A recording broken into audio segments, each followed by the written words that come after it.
जय श्री राम मित्रों, आज मैं आपको बताऊंगा मिट्टी के परीक्षण और उसके उपयोग के बारे में। मिट्टी का परीक्षण किस तरीके से करना चाहिए, किन किन श्लोकों में बताया गया है, और उसका उपयोग इमारतों के लिए या अन्य चीज़ों के लिए कैसे किया जाना चाहिए, कौन सी मिट्टी बेस्ट रहती है, वो किन किन श्लोकों में बताया गया है, उसके बारे में बात कर लेते हैं।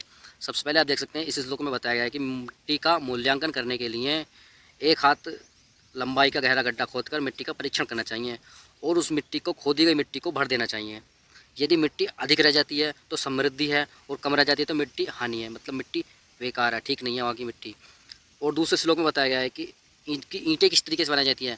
जो मिट्टी से ईंटें बनाई जाती हैं बिल्डिंग बनाने के लिए, वो किस तरीके से बनाई जाती हैं। मिट्टी की ईंटें टाइल्स बनानी हो, अलग अलग चीज़ की जो उपयोग की जाती है मिट्टी से टाइल्स बनानी हो, या कंकड़ जड़ों और हड्डियों से मुक्त हो, छूने में नरम होनी चाहिए।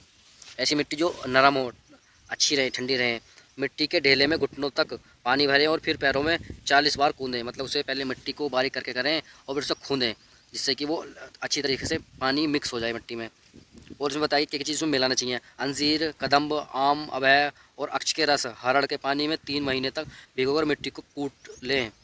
प्राचीन भारत के गौरव और इमारत में एक एक ईंट को जोड़कर क्षेत्र दर क्षेत्र उत्कृष्टता के माध्यम से निर्मित की गई थी।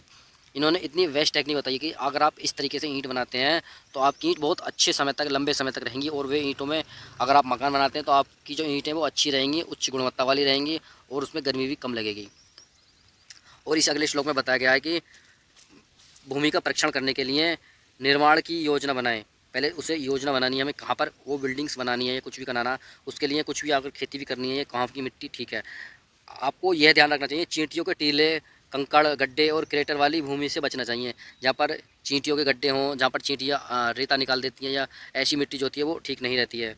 मिट्टी का रंग, गंध, स्वाद, आकार, ध्वनि और स्पर्श की जांच करने के बाद ही उपयुक्त लगे सबसे अच्छी सामग्री खरीदें।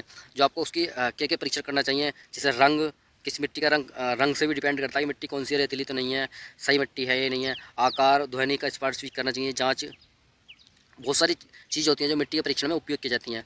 इस तरीके से इन श्लोकों में बताया गया कि मिट्टी का किन किन चीज़ों से परीक्षण किया जाता है, और कैसे किन किन मिट्टी, कौन सी मिट्टी अच्छी उपयोगी होनी चाहिए, कौन कौन सी मिट्टी उपयोगी होती है। वीडियो पसंद आए तो वीडियो को लाइक करें, शेयर करें, चैनल को सब्सक्राइब करें।